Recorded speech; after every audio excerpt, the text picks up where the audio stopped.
Welcome back to the Final Pop. My name is Juan Jimenez. And I am Alvin Ramirez, and this is our review on Smile 2. Now, you have not seen the first one. I have not. Why?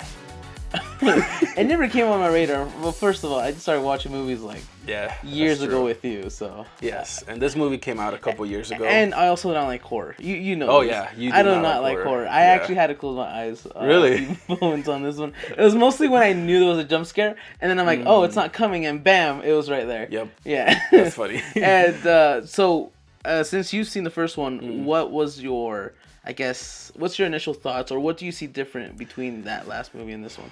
Okay, so obviously the first movie came out a couple years ago, so I don't remember it as well, but I do remember it being really bad. I don't think they put as much effort into the first one as they did this one. But it had to be popular because they just made a second one. It was popular because they promoted the hell out of it. Oh, okay. It was one of those movies where you can kind of have this promotion going on where people would be smiling in random locations, and it'd just be creepy. So they had good marketing, but they spent more marketing than on the movie. They spent more marketing money on the movie than they did on the movie. Okay. So, but this movie is levels higher than the first one. I enjoyed it. Yeah, I really we both enjoyed enjoyed this movie very much. What do you, since you didn't see the first movie, you have no prerequisite of what it is, but what did you feel like coming into this movie? I actually thought I was gonna see.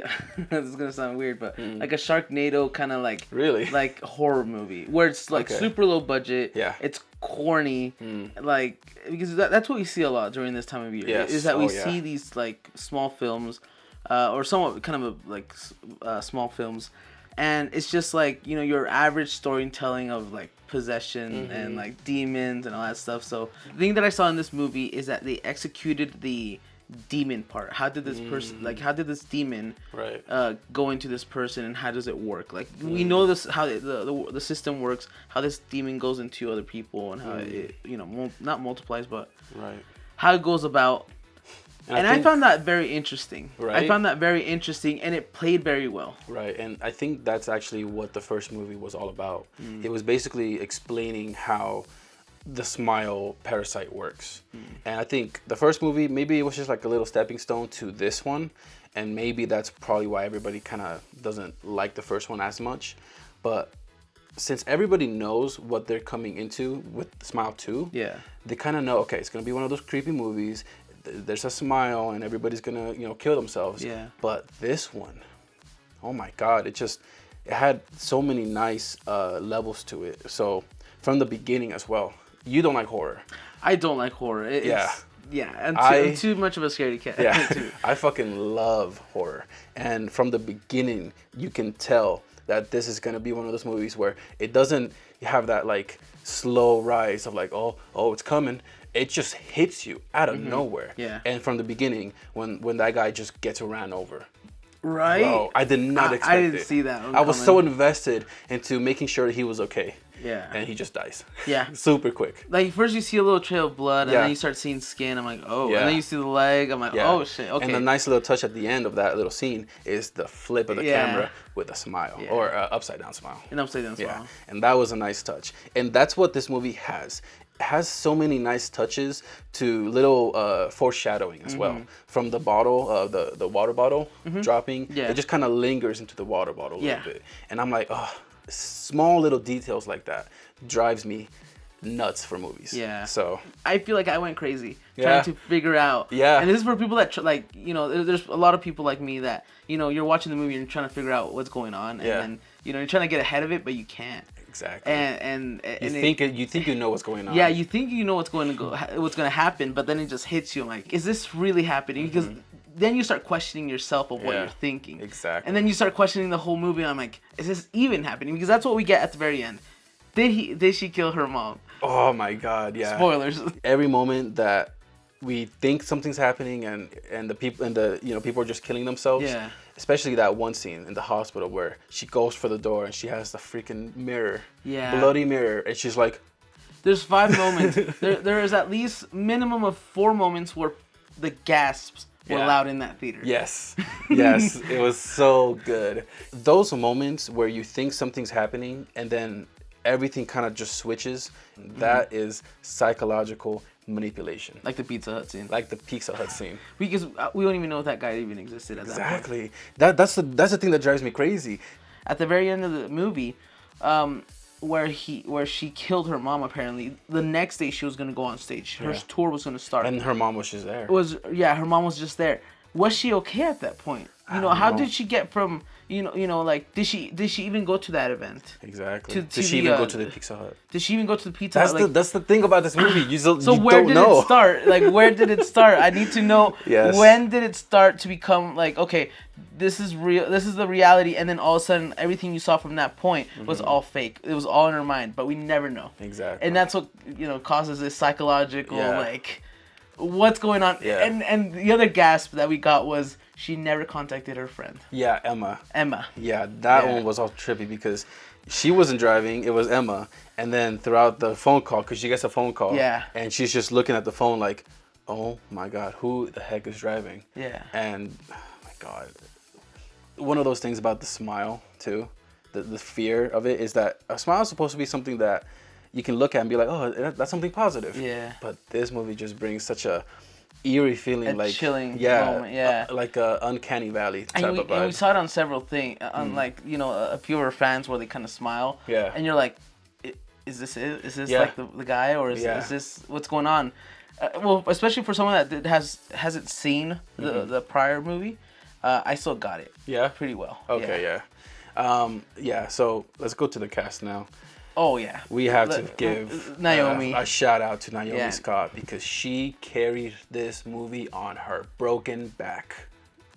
On the movie and in real life. In real, yeah, she did amazing. Her facial expressions, the way that she just she made it feel like she was actually scared. Yeah, and I love that about her. Oh yeah, and obviously with her story arc as well, she's this famous person, and with fame, there's always these consequences and crazy fans and all that. Yeah. And we did see that in little meet and greet that she did.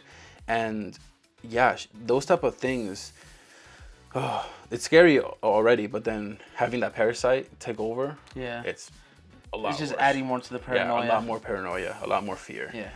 And damn, this movie was mostly carried by her. But yeah, we also got Rosemary DeWitt. Rosemary DeWitt. She plays the mother. Man, I really didn't like her. She played well, but I didn't like her character. Because she's a momager. That's why. Momager. Yeah. That's a nice little name. I've never heard of that. Really? Yeah. Yeah. But a momager. She just wants. She plays the mom and she plays the manager. Yeah. Which is, I think, it's even harder than just a regular manager. Yeah. True. Yeah.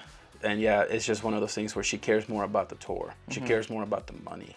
And her daughter's just there like, Mom, I don't fucking want to do this. I don't want to go. But again, is it really, were those words even really? happening? Yeah. So yeah. It's messed up. It's really bad. We also have Lucas Cage, which plays Lewis. He's actually the one that got infected first. He's patient zero to this movie because we know that there were previous hosts. Yes. Yeah. I thought he was just like coked out or something, drugged out and whatever.